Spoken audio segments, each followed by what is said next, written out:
Halo, selamat datang di pembelajaran bahasa Indonesia. Kali ini kita akan belajar tentang cerita fabel atau cerita moral. Apa itu cerita fabel?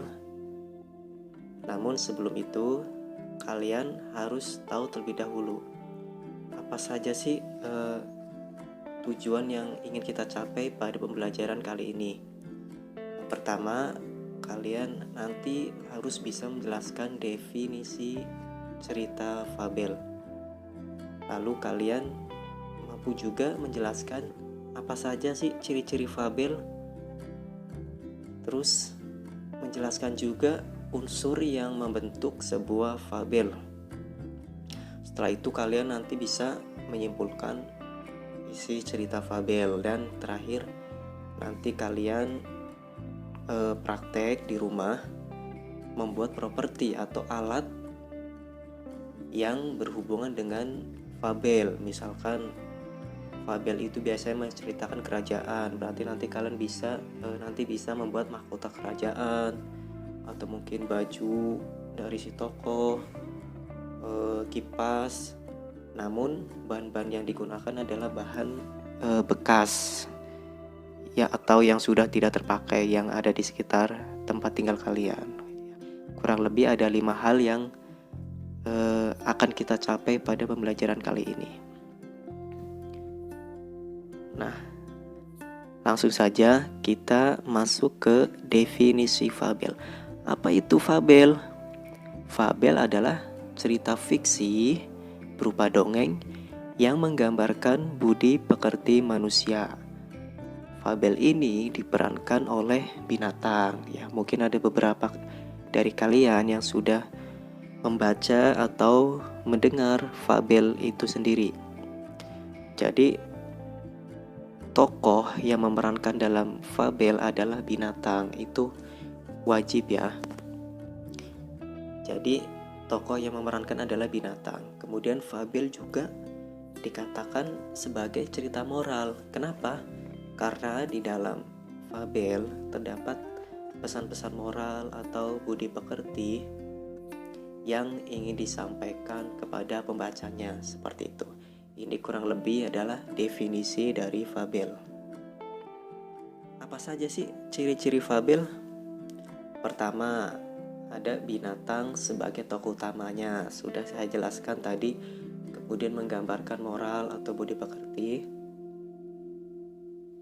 Kemudian ceritanya pendek ya, jadi jarang atau mungkin tidak ada cerita fabel yang sampai berpuluh-puluh halaman atau nyampe berjam-jam bacanya, tapi hanya sekilas bacanya, mungkin sekitar 5 menit atau 10 menit sudah selesai ceritanya. Selain itu juga penggunaan kata-katanya ya, penggunaan kata-katanya itu mudah atau gampang dipahami atau dimengerti oleh pembacanya, tidak menggunakan kata-kata yang sulit. Kemudian berlatarkan alam atau tempat ceritanya itu ada di sungai misalkan ya, atau di laut, di danau dan sebagainya. Kemudian cerita fabel itu sendiri hanya bersifat fiksi atau khayalan ya. Jadi bukan cerita sebenarnya. Kan tidak mungkin ada binatang yang dapat berbicara di kehidupan kita sehari-hari, seperti itu. Ya, kurang lebih ada 6 ciri fabel. Semoga kalian mengerti ya. Selanjutnya, apa saja sih unsur-unsur yang membentuk cerita fabel tersebut, atau biasa disebut juga sebagai unsur intrinsik. Yang pertama, unsur yang pertama ada tema. Ya, tema ini berarti hal yang mendasari atau yang menjadi penggagas cerita tersebut.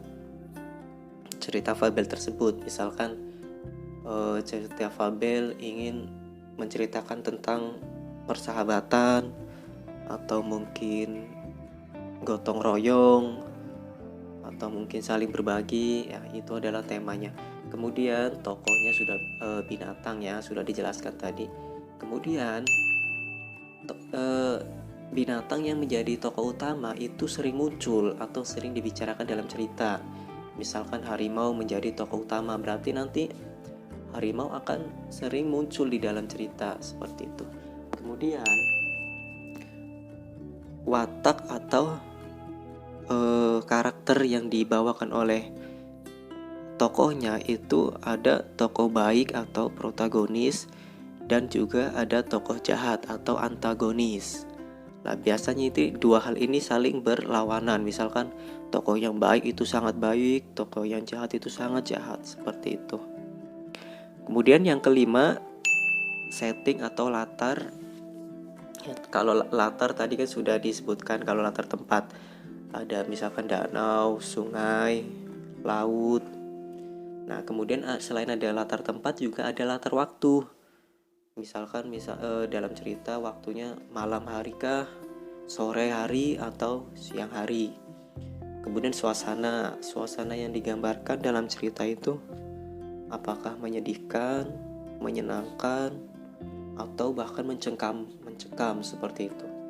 Nah, yang terakhir tentunya ada amanat yang akan disampaikan atau pesan apa sih yang ingin disampaikan dalam cerita fabel. Pesan ini dikatakan juga sebagai pesan moral ya. Inti apa sih yang ingin disampaikan kepada pembacanya, seperti itu. Ini selanjutnya adalah beberapa contoh dari cerita fabel. Ada kancil dan buaya. Bisa dilihat ya. Ini gambarnya kancil, berarti biasanya kancil sebagai tokoh utamanya. Kemudian buayanya biasanya sebagai tokoh yang jahat. Kemudian ada rubah dan burung bangau. Nah, ini beberapa contoh cerita fabel. Baik, semoga kalian sudah mengerti penjelasan dari saya. Jika belum mengerti, silakan diulang-ulang video ini ya. Terima kasih sudah mengikuti pembelajaran hari ini. Semoga bermanfaat. Sampai jumpa di penjelasan selanjutnya.